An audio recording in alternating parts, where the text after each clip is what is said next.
xaqiiqdii runtii in wax la magacaabo waxna xil laga qaado hore oo maqli jirnay maantana waxa moodaa xilka qaadista iyo magacaabista la sameeyay inay waxba isbedel iyo kala duwanaansho ay sameeyeen sababtoo ah kii shalay shaqeynayay wuxuu ku shaqeynayay xaaladdu ku jiray waxaan wada ognahay waa wax shacabka degmada iyo tan gobolkaba ay wada og yihiin sababtoo ah xeer ilaaliye ama garsoor maxkamadeed markii laga hadlaayo waa in uu yahay qof cadaalad u dhow qof baahidiisa ee mataqaana dhameystiran tahay qof dhan walba oo mataqaana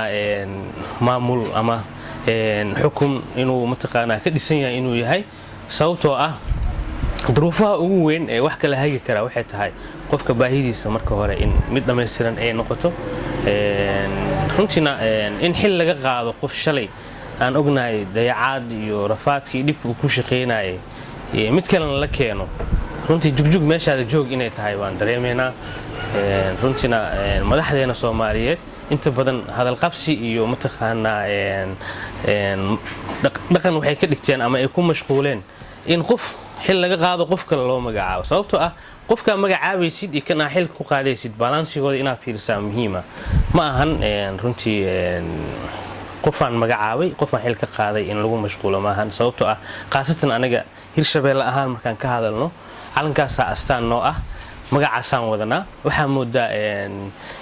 madaxdeennii in ay ku mashquulsan tahay inta badan kan xilka qaad kan keen